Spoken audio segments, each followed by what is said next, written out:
우선 현행법에서 할 수 있는 모든 조치를 취해봅시다. 넌 뭐하는 새끼야? 변호사님, 정신 차리세요. 부탁드려요. 걱정돼 죽겠네. 말할 기회는 줬고? 나한테 널 이해시켰어야지. 오셨어요? 절대 가만히 있지 않을걸요? 블루스톤을 상대로 소송을 제기했습니다. 회사 찾을 수 있겠네요. 안녕하세요, 드라마톡입니다. JTBC 토요일 드라마 에스콰이어 9, 10화 재밌게 보셨나요? 저는 에스콰이어를 볼 때마다 늘 기대감이 넘치는데요. 그 이유는 드라마 자체가 주는 재미도 있고 주조연 상관없이 배우분들의 연기가 너무 좋은 것도 있지만 저에게 있어 가장 큰 매력은 진짜 변호사가 되고 싶은 변호사들이 이번에는 어떤 사람들을 살려낼까 하는 기대감입니다. 다양한 사건과 다양한 가해자들 그리고 다양한 피해자들과 그들을 변호하는 변호사의 사람 이야기, 매화마다 주는 묵직한 메시지와 감동이 있어서 진짜 에스콰이어 드라마는 참 좋은 작품이라는 생각이 들었습니다. 그러면서 최근화부터 제 눈에 유독 띄는 장면들이 있었는데요. 그건 바로 웃는 윤석훈 변호사의 모습입니다. 처음엔 거의 얼음 왕자처럼 인상만 잔뜩 쓰고 있으면서 후배 변호사들 기죽이는 베테랑 변호사로만 보였는데 회차가 지날수록 그 누구보다 인간적인 사람이 윤석훈 변호사라는 생각이 들더라고요. 그러면서 문득 윤석훈 변호사는 어느 시점에서 저렇게 해맑게 웃나 생각을 하면서 봤거든요. 그런데 크게 두 가지 상황에서 잘 웃는 것 같더라고요. 첫 번째는 자신처럼 진짜 변호사, 에스콰이어가 되고 싶어서 열심히 노력하는 후배 변호사들을 볼 때 웃고요. 진짜 완전 해맑게 크게 웃을 때는 윤석훈 변호사 자신이나 자신이 속한 송무팀이 자신들에게 도움을 청하러 온 사람들을 도와주었을 때 어쩌면 마지막 순간이 될지도 모르는 바로 그 상황에서 어렵게 석훈을 찾았다든지 송무팀의 변호를 절실히 필요로 하는 사람들에게 실질적인 도움을 주고 힘을 주며 마침내 그들을 살릴 때, 그러니까 자신을 통하여 조금이나마 세상이 더 나아졌음을 볼 때 윤석훈 변호사는 그 누구보다 기뻐하고 행복해 하더라고요. 어쩌면 그것이 변호사로서 마땅히 해야 할 일을 잘했기 때문은 아닐까 하는 생각이 들었습니다. 무엇보다 윤석훈 변호사는 꼭 법원 안에서만 어려운 사람들을 위해 싸웠던 것이 아니라 법원 밖에서도 어렵게 자신을 찾아온 사람들에게 어떻게든 도움을 주고 위로와 격려를 해주는 진짜 변호사였죠. 사실 이번 10화에서 최고의 명장면 중의 명장면은 신입 최호연 변호사가 굉장히 어려운 사정에 있다는 걸 알고 그의 쌍둥이 여동생들을 챙겨주는 것과 더불어서 수습 평가 점수를 편파적으로 후하게 줄 수는 없지만 살다가 기댈 어른 필요하면 다른 데서 헤매지 말고 저 찾아오세요 라고 말을 해주는 이 장면이 정말 굉장히 큰 감동으로 이어진 명장면이었죠. 실제로 윤석훈 변호사를 찾아간 모든 사람들은 정말 큰 도움을 받았고 삶의 놀라운 변화를 이룬 사람들이 많았습니다. 그렇게 정말 나를 필요로 하는 사람들에게 도움을 줄 수 있다는 것, 그 도움으로 벼랑 끝에 서 있던 사람들이 다시 일상으로 돌아가고 죽을 만큼 괴로운 시궁창에서 벗어나 꿈을 향해 찾아가는 모든 순간들, 진짜 어렵고 힘든 상황에 놓인 사람을 살려내고 그 일로 조금은 이 사회가 더 아름다워지고 더 나아질 수 있다는 것을 볼 때 윤석훈 변호사는 정말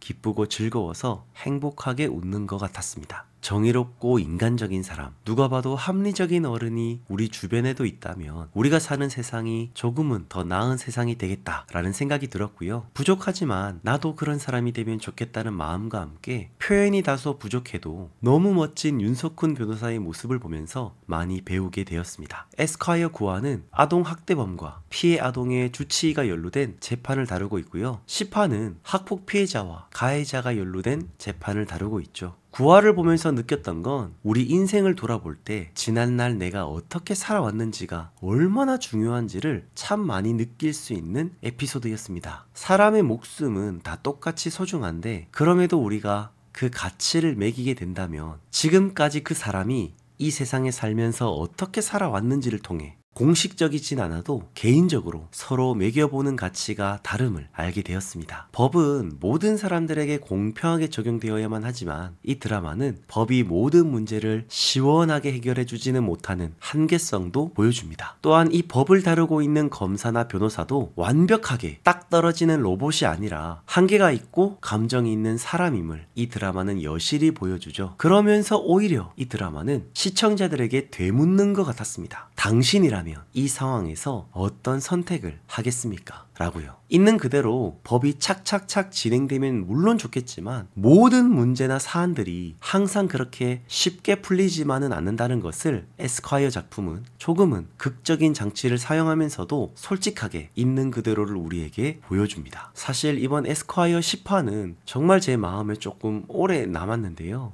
학교 내에서 일어나는 폭력은 제가 학교를 다니던 시절에도 참 많았습니다. 힘 있는 아이들이 무리를 지어서 먹잇감을 찾았고, 먹잇감을 찾으면 특별한 이유 없이 약자를 때리고 힘들게 했던 것들이 분명 있었죠. 물론 저는 이번 드라마 속에 나타난 피해 여성의 상황처럼 이런 극단적인 상황까지 간 상황들을 적어도 제 주변에서는 없었기 때문에 제가 100% 완벽하게 이 상황을 이해하기는 좀 어려웠지만 적어도 그 절망의 시기로 인하여 푸르디푸른 학창시절을 고통 속에 지내야만 했고 결국 자퇴했고 학교를 나온 이후에도 그날의 상처에서 벗어나지 못해서 끝내 자신을 괴롭혔던 가해자를 물리적으로 공격하여 재판을 받게 된 이 모든 상황들이 이해가 되기는 했습니다. 그리고 이번 재판에서는 단순히 원고와 피고인만 있는 것이 아니라 피고인이 재판을 받을 수밖에 없었던 그 과정들 속에서 책임 있는 모든 사람들이 다 함께 재판에 참석했다는 것이 굉장히 의미심장했습니다. 학폭을 일으켰던 사람은 죽었지만 그런 자녀를 키운 부모와 학폭이 있던 그때의 주변 상황이나 개인적인 두려움 때문에 방관하며 자리를 떠났던 효민이와 그 외 학생들, 또한 이 정황들을 알고도 자기 딸 효민이가 혹 어려움에 당할까봐 두려워서 결국 그 악행들을 알면서도 아무런 조치를 취하지 않았던 효민이의 어머니도 책임이 있죠. 더 나아가 피고인 김영미가 이렇게 안타까운 가해자가 될 때까지 실질적인 도움을 주지 못한 이 사회와 이 사회를 살아가는 모든 구성원들 모두가 이 사건에 대한 책임이 있다고 이 작품은 말하는 것 같았습니다. 단순히 학폭은 가해자의 폭력만의 문제가 아니라는 것이죠. 학폭 피해자가 절규하면서 말했던 것처럼 침묵 또한 또 다른 이름의 가해라는 것입니다. 학교는 이 사실을 알고도 침묵했고 주변 어른들 또한 나서서 도움을 주지 않았습니다. 그 모든 방관과 침묵이 앞날이 창창했던 한 소녀의 미래를 짓밟고 결국 이렇게 피고인의 자리에 서서 어떤 벌을 받을지 판결만을 기다리고 있는 것이었죠. 그러니까 이번 에피소드를 통해서 이 드라마는 우리와 전혀 상관없는 허구의 이야기를 하는 것이 아니라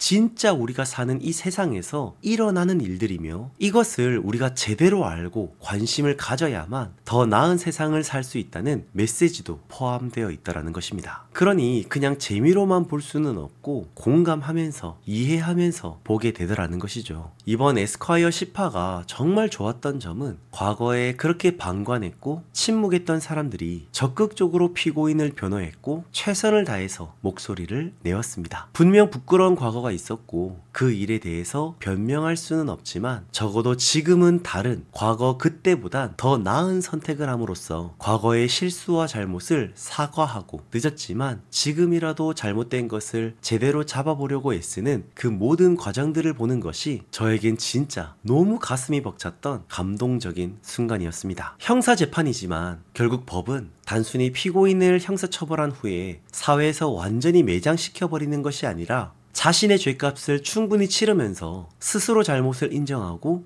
회개한 뒤에는 다시 사회에 나와서 새로운 인생을 살 수 있도록 기회를 주는 것, 그것이 진짜 법이 있는 이유라고 이 드라마는 말하고 있죠. 강효민 변호사가 최후 변론을 할 때 그때 했던 대사는 진짜 이 사회가 모두 들었으면 하는 말이라고 생각되었습니다. 법은 형벌뿐 아니라 교화와 재사회화를 통해 새롭게 기회를 제공하는 역할을 해야 한다고요. 피고인 김영미의 범죄는 단순히 개인의 비극이 아니라 우리가 외면했던 사회적 책임의 결과이기에 그녀의 갱생을 돕는 일은 단지 한 사람의 인생을 구제하는 것이 아니라 우리 모두가 외면했던 사랑과 책임을 되찾는 길이며 동시에 더 나은 사회로 나아가는 발판이라고. 그러니 피고인 김영미가 새로운 삶을 시작할 수 있도록 다시 한 번만 기회를 달라고 강효민 변호사는 정말 간절히 판사님께 요청하죠. 저는 진짜 이번에 보여줬던 10화의 재판을 보면서 아, 이게 진짜 변호사의 모습이구나 하는 생각이 들었습니다. 재판은 그 죄에 따라서 엄중하고 공정하게 정의롭게 진행되면서 동시에 한 사람의 인생이 끊어지지 않도록 그 절망의 시간들을 공감하면서 그 아프고 힘들어했던 상처의 시간들을 이해해주면서 기회를 주는 것, 그것이 변호사가 하는 일이고 그걸 해내는 사람이 진짜 에스콰이어구나 하는 생각이 들었습니다. 지금 이렇게 대본을 쓰면서 다시 10화를 보았는데 여전히 감동이 됩니다. 혹시 아직 방송을 보시지 못한 분이 계신다면 진짜 JTBC로 가셔서 꼭 보시기를 추천합니다. 다시 봐도 너무 좋습니다. 이제 11화 예고편을 분석해 보겠습니다. 첫 번째 장면을 보면 윤석훈 변호사가 엘리베이터에서 남자 한 명을 물리적으로 제압하는데요. 다음 장면을 보니 이 남자가 윤석훈 변호사의 반려견 해씨를 데리고 있죠. 그러니까 이 남자가 석훈의 반려견 해씨를 납치한 것으로 보입니다. 그 다음 장면에서 석훈과 효민이 둘 다 막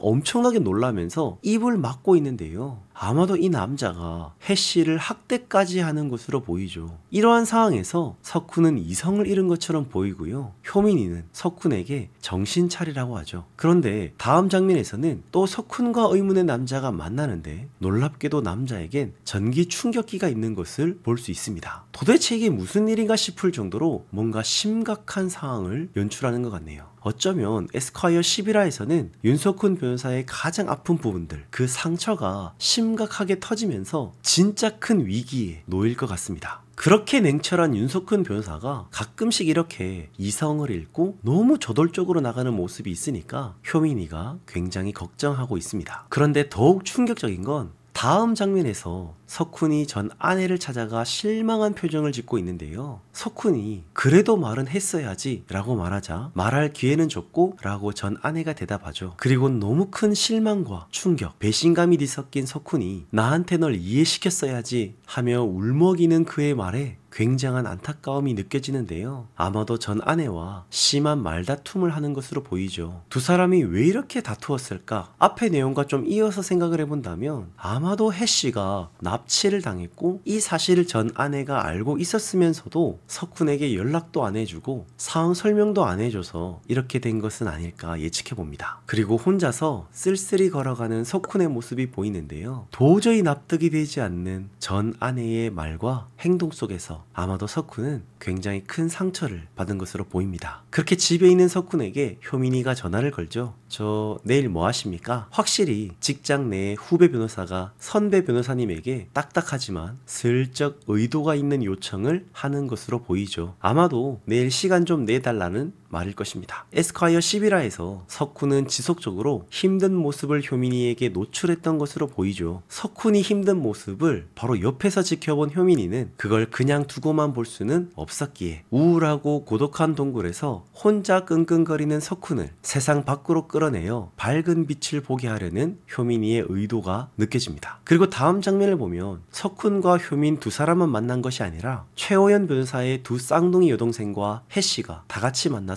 뭔가 재미난 놀이를 함께 즐기는 것으로 보입니다. 아마도 계속 민감해 있는 석훈이 잠시나마 머리를 식히고 긴장을 풀고 전에 봤던 그 밝은 미소를 효민이는 다시 보고 싶어서 이렇게 만남을 잡은 것은 아닐까 싶습니다. 자, 그리고 지금 은밀하게 조금씩 진행되어 왔던 최종 빌런 고승철 변호사 잡기가 11화부터 본격적으로 나올 것 같은데요. 직접적으로 나서지는 않았지만 배후에서 온갖 더러운 방법들을 동원하여 투자가 필요했던 회사 하나를 통째로 삼킨 뒤 거기서 얻은 엄청난 수익을 받아먹고 흔적을 지운 최종 빌런 고승철 전 대표. 윤림에 전혀 도움이 되지 않는 변호사들을 자신의 손이 아니라 권나연 변호사를 이용하여 다 쳐낸 이후에 더러운 방법으로 권나연 변호사를 다시 흔들어서 그녀를 쫓아보낸 뒤에 다시 권력을 되찾으려고 했던 고승철은 진정한 에스콰이어 윤석훈에 의해 모든 음모가 들통나고 결국은 법정에서 피고인의 자리에 서 있지 않을까 하는 생각이 들었습니다. 아마도 에스콰이어 11화에서는 정의로운 변호사 권나연과 윤석훈이 윤림의 뼛속 깊이 뿌리내리고 있었던 모든 잘못된 문제들을 파헤쳐서 심하게 악취가 나는 쓰레기들을 다 갖다 버리고 정말 깨끗한 로펌으로 다시 새롭게 건강한 법조인들의 문화를 만들어가지 않을까 싶습니다. 외적으로는 어려운 사람들을 도와가며 그들을 구해냄과 동시에 내적으로는 온갖 더러운 탐욕으로 썩어 빠진 조직을 정화시키면서 잘못된 사람들은 진짜 제대로 정의 구현을 하는 이야기들이 에스콰이어 11화에서 볼 수 있지 않을까 싶습니다. 여러분들은 에스콰이어 11화 예고편을 어떻게 보셨나요? 여러분들의 생각도 댓글로 남겨주시면 감사하겠습니다. 영상이 재밌으셨다면 구독, 좋아요 한 번씩 부탁드리고요. 저는 다음 영상으로 다시 찾아오겠습니다. 지금까지 드라마톡이었습니다.